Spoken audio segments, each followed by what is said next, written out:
आगे बढ़ते हैं। हम लोग मेंस पेपर 2 सॉल्व कर रहे थे, उसका ब्लॉक 4 यानी इंटरनेशनल रिलेशन में इंडिया जापान देख लिया, इंडिया यूएसए देख लिया। ये प्रश्न भी देख लिया कि भारत ऑपरेट देशों का पहले चैंपियन था, अब थोड़ा कम चैंपियन दिखता है।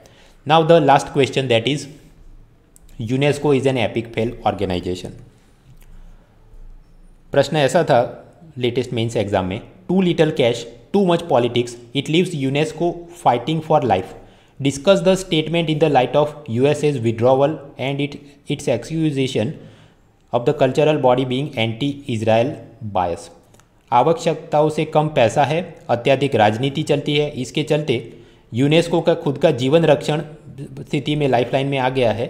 अमेरिका द्वारा सदस्यता का परित्याग करने और सांस्कृतिक संस्था पर इजराइल विरोधी पूर्वाग्रह होने का दोषारोपण करने के प्रकाश में इस कथन की विवेचना कीजिए।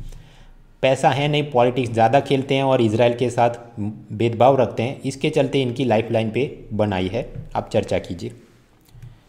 सिलेबस के हमने 4 टॉपिक देखे थे इंटरनेशनल रिलेशन में कि neighbouring countries, some issues affecting Indian interest, फिर डायस्पोरा था और चौथा मुद्दा था इंटरनेशनल ऑर्गेनाइजेशन। तो ऐसे international organisation particularly WTO IMF के प्रश्न कई बार आए हैं, UN रिलेटेड बॉडीज़ के भी कुछ प्रश्न आए हैं। 2016 में पूछा what are the aims and objective of UNESCO, उसमें भारत को क्या उसकी चीज़ है। देन 2015 में पूछा गया कि UN सिक्योरिटी काउंसिल में भारत की सदस्यता के बारे में कुछ बात करिए। यूनाइटेड नेशन का इकोनॉमिक एंड सोशल काउंसिल इकोसॉक, उसके बारे में उसके क्या फंक्शन है कुछ बात करिए। India's relation with Israel have acquired a new dimension. वैसे ये इंटरनेशनल बॉडी का प्रश्न नहीं, पर यहाँ पर क्या पूछा गया, यूनेस्को एंटी इजराइल बायस, तो अगेन इजराइल वापस आ गया। तो पहले जो इंटरनेशनल बॉडी के प्रश्न पूछे गए उसमें सिंपली पूछा जाता था what are the functions, how does it affect India, right. But कोई यूनाइटेड नेशन की बॉडी एकदम फेल हो गई है, पथेटिक है, पैसा नहीं उनके पास, लाइफलाइन चल रही है, ऑलमोस्ट डाइंग कंडीशन में, ऐसा नेगेटिव टोन में प्रश्न तो शायद ये पहली बार ही पूछा गया है। 2013 से सिलेबस चेंज हुआ था मेंस एग्जाम का, पहली बार मुझे ये प्रश्न दिखता है कि जहाँ पर नेगेटिव टोन में पूछा गया, एकदम पथेटिक है, यूनेस्को फेल होने वाला है। नॉनदलेस प्रश्न पूछा है तो जवाब बनाना पड़ेगा। तो आउटलाइन बना देते हैं कि UNESCO is a failed body just like Delhi's coaching classes. Introduction में आप उसका ओरिजिन फंक्शन की बात करें कि यूनेस्को क्या करता है। फिर बॉडी के अंदर आपने you have to simply narrate the event, पहले ये हुआ था, अब ये हुआ था, अल्टीमेटली ये दिखता है। पहले कोल्ड वॉर के दौरान USA उसे लगता था कि यूनेस्को के एजुकेशन कल्चर प्रोग्राम के लिए हम ढेर सारी फंडिंग दें ताकि साम्यवाद कम्युनिज्म का स्प्रेडिंग प्रोपेगेंडा से लड़ सके। बट आफ्टरवर्ड्स एशिया अफ्रीका के बहुत सारे देश इसमें ज्वाइन करते हैं और वो सभी लोग USA की पॉलिसी को अप्रूव नहीं करते। तो as a result it started to happen कि USA फंडिंग में पैसा दे, लेकिन उसकी जो प्रोपोगेंडा उसने करना है उस हिसाब से यूनेस्को काम नहीं करता था। एट अ लेटर स्टेज ये यूनेस्को के अंदर पैलेस्टाइन को फुल मेंबर के रूप में एडमिट किया गया और बहुत सारे ऐसे रेजोल्यूशन यूनेस्को ने पास किए कि जहाँ पर ऐसी बात करी गई कि ज्यूज़ लोगों का पैलेस्टाइन के साथ कोई हिस्टोरिक नाता नहीं रहा। ये ऐसा ही बात कि अयोध्या में राम मंदिर के पहले अवशेष मिले थे कि नहीं मिले थे, उस पर पॉलिटिक्स खेला जाए and as a result you find that ultimately some negativism is happening. ऐसा ही यहाँ पर कि ज्यूज़ लोगों का पैलेस्टाइन के साथ कोई रिश्ता नहीं था और वहाँ पर मतलब कि उसे वो इजराइल का भाग बनाना चाहिए, अलग देश बनाना चाहिए। They are indirectly implying the things. America में एक ऐसा कानून है कि कोई भी ऑर्गेनाइजेशन पैलेस्टाइन को देश मानने की तरफ जाए तो फिर उसको फंडिंग नहीं देना है। तो धीरे प्रेसिडेंट ओबामा ने फंडिंग विड्रॉ किया एंड अल्टीमेटली डोनाल्ड ट्रंप ने तो ऑर्गेनाइजेशन से ही विड्रॉ कर दिया। फिलिस्तीन को गोद में बिठाएं तो हम पैसा भी नहीं देंगे और हम आपकी सदस्यता भी नहीं रखेंगे। एंड अल्टीमेटली कंक्लूजन हमने अप्रिशिएट करना है कि यूनेस्को का education, culture development, deradicalisation of the youth, but ये ISIS वगैरह के चक्कर में जो पड़ गए ऐसे सब लड़कों को वापस लाना है, उन सभी जगह वो एक इम्पॉर्टेंट रोल पे कर सकता है। बट क्योंकि अब USA ने विड्रॉ कर दिया तो बाकी सब देशों के ऊपर जिम्मेदारी बनती है कि they have to step up their support to UNESCO for funding and manpower. So let us start.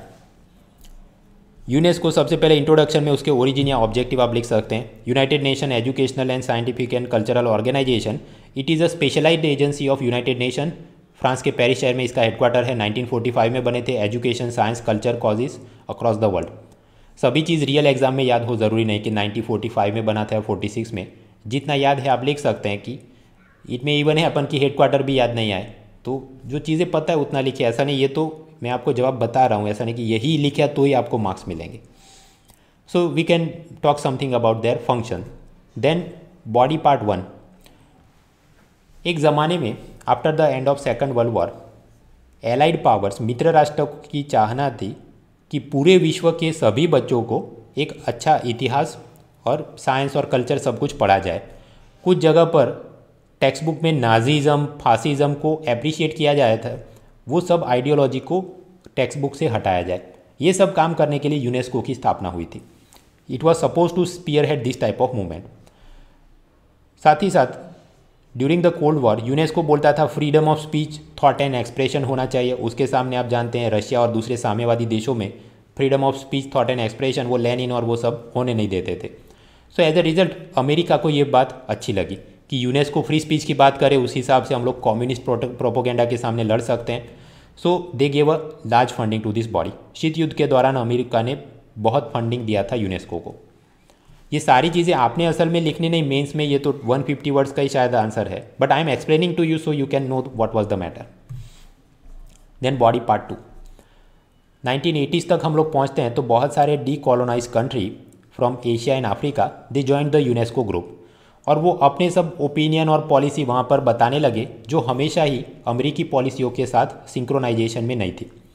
इसलिए USA began to grow uneasy. उन्हें ऐसा लगने लगा कि एक तो हम सारा फंडिंग का पैसा देते हैं majority of the portion and yet our things are not happening here. UNESCO felt that countries which have the votes they do not pay the bill and those who pay the bill do not have enough votes. जो पैसा देते हैं उसके पास उतने पर्याप्त vote नहीं है, और जो पैसा नहीं दे रहे हैं उनके पास ही सारे वोट हैं। ये ऐसी बात कि भारत के अंदर जब वोटिंग आता है तो गरीब लोगों की बोलबाला बढ़ जाती है। Then upper middle class rich people they will feel कि हमारी बात कोई सुनने वाला नहीं है। यूएसए को ये भी लगा कि यूनेस्को के अंदर बेफिजूल में ओवर स्टाफिंग हुआ है, इतने सारे एम्प्लॉय को बहुत मोटी मोटी सैलरी और लग्जरीज पेरिस में दी जाती है जिसकी कोई ज़रूरत नहीं। सो अल्टीमेटली 1983 में प्रेसिडेंट रोनाल्ड रेगन के समय में अमेरिका ने यूएसए से विड्रॉ कर दिया। मतलब कि ये आज की बात नहीं है, पहले भी वो यूनेस्को छोड़ चुके हैं। बट आफ्टर द 2002 में जॉर्ज डब्ल्यू बुश ने वापस यूनेस्को को ज्वाइन किया। उस समय उनकी प्रायोरिटी कुछ ऐसी रखी कि ये 9/11 का जो हमला हुआ और आतंकवाद और रेडिकलाइजेशन ऑफ यूथ जो हो रहा है अलग अलग ये मिडल ईस्ट और बाकी सब देशों में, उसको कम करने के लिए यूनेस्को के साथ हमने जुड़ना चाहिए। So he had joined, but then again problem की। 2011 में यूनेस्को ने पैलेस्टाइन को फुल मेंबरशिप दे दिया। यूएसए जैसे भारत में संसद है तो यूएसए में क्या है, उसको बोलते हैं कांग्रेस। मतलब यूएस की पार्लियामेंट ने ऐसा एक कानून बनाया है कि कोई भी ऑर्गेनाइजेशन जो पैलेस्टाइन को रिकॉग्निशन देती है, मेंबर स्टेट के रूप में एडमिट करती है, before N Israel and Palestine peace deal is concluded, तो ऐसी ऑर्गेनाइजेशन को अमेरिकी सरकार फंडिंग नहीं दे सकती। ऐसा उनका नियम कानून है। सो इमीडिएटली प्रेसिडेंट ओबामा ने यूनेस्को का फंडिंग बंद करवा दिया। But still UNESCO continue to function, right. So in 2016 UNESCO it declared certain tombs in Palestine as world heritage sites, और उसके अंदर कुछ ऐसे रेजोल्यूशन पास किए that reject the historic connection between Jews and Palestine. तो ये America को और इसराइल को राज नहीं आया। ऐसी बात है अयोध्या में ये भगवान या ये के अवशेष मिले थे कि नहीं, उस पर कुछ कोई बोल दे, then lot of emotions will be hurt. So therefore USA claim that ये यूनेस्को के जो डिसीजन और वो सब हो रहे हैं they are based on fake in history, गलत इतिहास के द्वारा। They are against the teachings of the Bible. Bible में ऐसा लिखा और आप बोलते हैं कि जूस लोगों का या क्रिश्चियन लोगों का यहाँ पर कोई कनेक्शन नहीं है। This is wrong. Apart from that even United nation के एक ज़माने में प्रेसिडेंट या सेक्रेटरी, आई थिंक सेक्रेटरी होगा, बान की मून, उन्होंने भी अपनी रिटायरमेंट स्पीच में बोला कि यूएन की बहुत सारी बॉडीज़ के अंदर there is too much politics, disproportionate amount of resolutions have been passed against Israel. Zee News जितना समय कश्मीर और जेएनयू को देता है उतना ही समय यूनेस्को ने फिलिस्तीनी मसलों के रेजोल्यूशन पास करने में दिया है, ऐसा हमको प्रीमा फेसी लगता है। 2017 में ये यूनेस्को के नए डायरेक्टर जनरल का सिलेक्शन होना था। उसमें भी एक ऐसा व्यक्ति जिसका एंटी सीमेंटिक व्यूज़ थे, मतलब यहूदी विरोधी भावना रखने वाला व्यक्ति, वो भी रेस में था कि लगता था वो शायद डायरेक्टर जनरल बन जाए। सो अगेन यूएसए इजराइल को और चिंता होने लगी। And then ultimately 2017 president Trump ने बोला कि हम यूनेस्को से विड्रॉ कर जाएंगे क्योंकि ये तो बिल्कुल एंटी इजरायली है और हमें ये चीज़ राज नहीं आती। ऑफकोर्स क्रिटिक्स को ये लगता है कि डोनाल्ड ट्रंप के पास तो ये बहाना ही है। ही इज़ अ बिजनेसमैन, वो हर एक चीज़ को कॉस्ट बेनिफिट के रूप में देखता है। उसे लगता है कि यूनेस्को को फंडिंग देने से क्या फ़ायदा है, कोई फ़ायदा दिखता नहीं। आईसीस और वो सब तो है ही, तो डी रेडिकलाइजेशन ऑफ यूथ किधर हुआ, यूथ तो रेडिकलाइज और भी हो रहा है। So why give money to this failed body. For similar reasons आप देखिए डोनाल्ड ट्रंप ने Paris deal, climate change deal से भी विड्रॉ कर दिया कि हम क्यों पैसा देंगे, हम नहीं देंगे। उन्हें लगता है इसमें हमारा क्या फ़ायदा है, हम प्रदूषण कम करेंगे तो let our companies grow, right. He is even trying to work out a deal with good Talibans in Afghanistan, ताकि वहाँ से अफगानिस्तान से अपने सोल्जर्स को वापस ले ले, तो डिफेंस के ऊपर जितना पैसा खर्च करना पड़ता है पहले से कम खर्च करना पड़े। So everywhere he will think in terms of cost benefit budget and what are the benefits coming out of it. So therefore he has withdrawn from UNESCO. उसमें इजराइल और यहूदी के बारे में क्या अच्छा बोला, वो तो सिर्फ एक बहाना ही था, उसको बस निकल जाना था। एक बार यूएसए ने विड्रॉ कर दिया कि ये इजराइल के खिलाफ है, तो फिर इजराइल खुद भी अगर रहना भी चाहे तो रह नहीं सकता वो बॉडी में, अदरवाइज उनकी ऑपोजिशन पार्टी के लीडर्स बोलना शुरू करेंगे क्यों भाई आप इधर हो। So Israel also had to withdraw. तो 31 दिसंबर 2018 में उनकी मेंबरशिप उन्होंने बोला कि इस तारीख से ख़त्म करेंगे। So from 2019 January both USA and Israel they are no longer the members of this body. Of course उन्होंने कुछ ऑब्जर्वर के रूप में लोग को भेजते हैं बट मेंबर्स के रूप में नहीं। इसके कुछ आप और आयाम भी देखिए। वीपो इंटेलेक्चुअल प्रॉपर्टी की एक संस्था है। कुछ बार ऐसे रेजोल्यूशन पास होते हैं कि जहाँ पर अमेरिकी कंपनियों के पेटेंट को कुछ असर हो, लेकिन फिर भी यूएसए वाले वीपो की फंडिंग ख़त्म नहीं कर देते, वहाँ से विड्रॉ नहीं करते, क्योंकि अगर ऐसा किया तो वीपो के कुछ ऐसे भविष्य में रेजोल्यूशन आ जाए जहाँ पर पायरेसी, काउंटरफेटिंग वो कुछ अलग दिशा में चलता हो तो अमेरिकी कंपनियों को असर होगा। So they will never leave that, क्योंकि economic interest are involve. World health organization WHO, वहाँ भी अमेरिका अपना फंडिंग कट नहीं करता, वहाँ से विड्रॉ नहीं करता। क्यों? क्योंकि WHO बहुत सारे गरीब देशों में वो वैक्सीनेशन और फ्री मेडिसिन के प्रोग्राम चलाता है, जिसकी दवाइयाँ वो अमेरिकी फार्मा कंपनियों से खरीदता है। तो वो सब फार्मा कंपनियाँ डोनाल्ड ट्रंप और उनके जो भी लीडर्स हैं उसको इलेक्शन में फंड में पैसा देती है और वहाँ पर लॉबिंग करती होगी कि WHO से तो कभी भी मत निकलना, उसको तो उसमें तो मेंबरशिप रखनी है। सो वो सब जगह पर तो ये लोग हैं। लेकिन कोल्ड वॉर ख़त्म होने के बाद ज़माना बदला है। Children and youth across the world they have access to information through mobile, internet and social media. तो पहले ये यूनेस्को वाले कोई टेक्स्ट बुक का सिलेबस अपडेट करवा देते और अमेरिकी पॉलिसी और कैपिटलिज्म का स्प्रेड हो जाता, वो बात अब होने वाली है नहीं। So therefore USA and other western powers they do not see UNESCO as an important international institution for their economic, strategic और प्रोपोगेंडा रिलेटेड इंटरेस्ट, इसलिए उनको निकल जाना ठीक लगता है। So now other nations they have to step up the funding, क्योंकि western country का फंडिंग अगर बंद हो जाएगा या कम हो जाएगा तो कोई भी इंटरनेशनल ऑर्गेनाइजेशन, वो भी पेरिस जैसे शहर में सर्वाइव नहीं कर सकता, क्योंकि पेरिस में जिस एम्प्लॉय को रखना है तो उसको सैलरी भी, हाउस रेंट अलाउंस वो सब देना पड़ेगा। So if you do not have sufficient funds you can not give the best salaries. तो बेस्ट सैलरी नहीं मिलेगी तो ब्राइटेस्ट लोग वहाँ पर नौकरी करने के लिए अप्लाई नहीं करेंगे, एंड इवेंचुअली ऐसी organisation it will become full of mediocre bureaucrats and it will become vulnerable to bickering over the non core issues. वो पैलेस्टाइन की पीपुल, भाई यूनेस्को तुम इतनी बड़ी संस्था हो, कुछ एजुकेशन, कल्चर, साइंस की बात करो, it is not happening. Disproportionate amount of time is spent on Israel resolutions and similar is happening to UNESCO, too much politic and bickering, तो वो लाइफ लाइन पर आ गए हैं। And lastly conclusion, yes UNESCO is required, उसको वो बंद हो जाए, that is not in interest of the global world. Education is an important tool, उसकी मदद से लोगों का इकोनॉमिक एम्पावरमेंट होता है और लोगों का, यूथ का रेडिकलाइजेशन होने से भी हम लोग बच सकते हैं, अदरवाइज टेरर ऑर्गेनाइजेशन को सब यूथ ज्वाइन कर लेंगे। Therefore need of the our is that other developing countries should step up their efforts in funding and revitalising this body. तो ये पॉजिटिव हम बोल सकते हैं, दूसरे देशों ने मदद करनी चाहिए। बट अभी पिछले प्रश्न में ही हमने तो देखा कि भारत गरीबों का मसीहा नहीं बन सकता, हमारे पास उतने पैसे नहीं, और सभी बाकी देशों की यही चिंता और समस्याएं रहती है, तो यूनेस्को की कोई बहुत ज़्यादा मदद कर दे ये तो मुझे लगता नहीं। Anyways what are the mistakes? एक तो प्रश्न टाइप ऑफ क्वेश्चन इस करंट अफेयर का क्वेश्चन था। स्पान में वैसे तो बोल सकते हैं D-1 ईयर, क्योंकि यूएसए इजराइल की मेंबरशिप 31 दिसंबर 2018 को ख़त्म हुई और जनवरी 2019 से they are no longer the members of this body.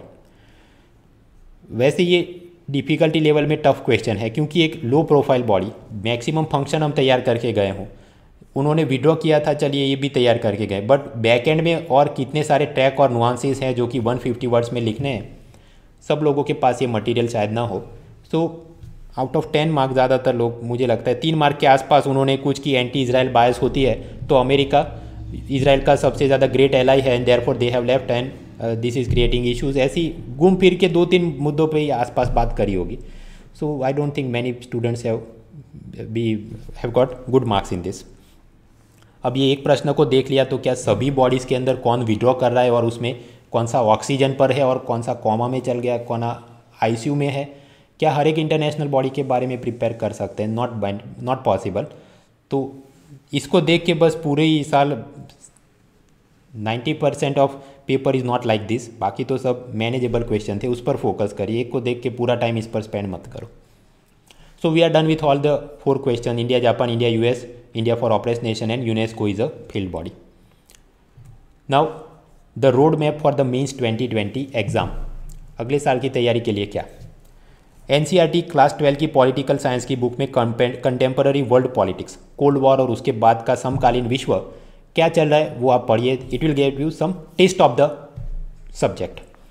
उसके बाद इसकी जितनी थियरी कंटेम्पररी अफेयर से एक ही बुक, जैसे लक्ष्मीकांत पॉलिटिका देख लिया, इधर आप देख लीजिए Pavneet Singh book on international relation. Of course वो नहीं देखनी है तो फिर आप क्या कर सकते हैं, थोड़ा इग्नू के BA MA पॉलिटिकल साइंस की बुक देखो, थोड़ी कुछ मैगजीन्स वगैरह देखो and collectively you can compile the thing. But वो सारी मजूरी पवनीत सिंह ने कर दी है, तो उसकी एक बुक पढ़ लो तो अपना थोड़े में ही काम ख़त्म हो जाए। उसने तो एक स्पेसिफिक टाइम पॉइंट पर अपनी बुक ख़त्म करी होगी। उसके बाद जो जो करंट अफेयर्स हो रहे हैं, जैसे कि अभी ये RCEP नाम का एक एग्रीमेंट जिसमें भारत ने बोला हम विड्रॉ करते हैं क्योंकि हमारे डेयरी, एग्रीकल्चर और बाकी इंडस्ट्री को नुकसान हो रहा है, तो ऐसे जो नए नए मुद्दे चलते हैं, newspaper, magazine, current affairs PDF, वो सब में आप पढ़ सकते हैं। At the same time disproportionate amount of time should not be spend there. अभी श्रीलंका के अंदर एक गोटाबाया नाम का प्रेसिडेंट या प्राइम मिनिस्टर सिलेक्ट हो गया। इंडियन एक्सप्रेस वाले इतने पागल हो गए उसके पीछे कि रोज़ डेली 2-2 पेज भर के देते हैं। मैक्सिमम यूटिलिटी क्या हो सकती है? इंडिया श्रीलंका रिलेशन, आपके पास 3 से 5 अगर पॉइंट्स हैं तो ये सिलेबस में क्या 150 वर्ड 250 वर्ड में लिखना, यू कैन मैनेज, राइट। तो डिसप्रपोर्शनेट टाइम ऑफ ये A से B होगा, से C होगा, से D होगा, और D के चलते गोटाबाया चीन की गोद में बैठा तो भारत को F जगह पर ये तकलीफ होगी। इतनी too much complicated information prepare करने का मतलब नहीं है। You should also keep a habit of solving the previous year's question papers from 2013, क्योंकि उस वक्त सिलेबस अपडेट हुआ था, क्योंकि एक ही प्रकार के प्रश्न और थीम वापस रिपीट होते हैं। 2013 में बोला कि भारत और जापान की इकोनॉमिक रिलेशन बढ़े हैं, बट अभी भी उसमें कुछ कंस्टेंट है, चर्चा करो।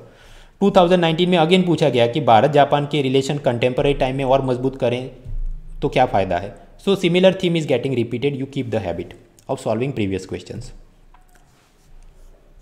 ये मेंस 2020 की तैयारी करनी है, कुछ लोग ज़्यादा भावुक हो जाते हैं, भावुक होकर तैयारी नहीं करनी चाहिए। IDSA नाम की एक वेबसाइट है जहाँ पर रिसर्च पेपर टाइप ऑफ सब content is given for the international relations. मित्रों, वहाँ पर आपने सारे एकदम छोटे छोटे नुआंसेस बना दिए और पढ़ लिए कि भारत श्रीलंका में उसका ये छोटा वाला पॉट और उधर वो वाला बड़ा पॉट, इधर ये ज़िले में ये काम है, उधर वो ज़िले में श्रीलंका के इतने तमिल हैं। हर एक छोटी छोटी चीज़ आपने तैयार भी कर ली तो भी मेंस एग्ज़ाम में आपके पास इतना टाइम या स्पेस रहेगा नहीं कि वो सबको आप एक्सप्लेन कर सके। तो वो ज्ञान किस काम का जो आप यूज़ नहीं कर सके रियल एग्ज़ाम में। इंटरनेशनल रिलेशन 40 to 50 मार्क्स का प्रश्न आता है out of 250 marks of the mains paper 2, यानी कि GS मेंस पेपर 2 का ये 20% ऑक्यूपाई करता है। उसके लिए फिर आप 80% of time chasing this one small thing, it should not happen. आप में से कुछ लोग ऐसे होंगे जो इंडियन फॉरेन सर्विस को अपना फर्स्ट प्रेफरेंस देंगे, even above the IAS and IPS thing. तो अगर आपने ऐसा फॉर्म फिलअप किया होगा, UPSC इंटरव्यू में आप जाएंगे, उस वक्त आपके फॉर्म के प्रेफरेंस के हिसाब से आपको कुछ 1-2 प्रश्न पूछ सकते हैं। Why you have given the foreign service as your first preference, what do you think about our relations with specific XYZ country, पूछ सकते हैं। बट साथ ही साथ आप ये भी याद रखिए कि जो इंटरव्यू 30 to 45 मिनट्स चलता है, वो पूरे का पूरा फॉरेन सर्विस के बारे में वो किसी को भी नहीं पूछते, भले वो IFS फर्स्ट प्रेफरेंस लेके गया हो। दे will ask you about other things, आपके स्टेट के बारे में, ग्रेजुएशन के बारे में, हॉबीज़ के बारे में पूछेंगे, some other science, technology, economy, polity related developments within India, they will ask about that. तो उधर भी 500 जात के नुआंसेस आप समझ के गए, काम के नहीं। इन UPSC इंटरव्यू आपको अगर एक क्वेश्चन पूछा गया, उसका रिप्लाई करने के लिए आपको 2-3 मिनट में बोलना है, तुरंत ही उस with in that time frame दूसरा पैनलिस्ट या वही पैनलिस्ट आपको कुछ और प्रश्न पूछ लेगा। तो ऐसा नहीं एक ही टॉपिक के ऊपर आपको 45 मिनट की एक्सटेम्पोर स्पीच देने को बोला जाएगा, नॉट गोइंग टू हैपन।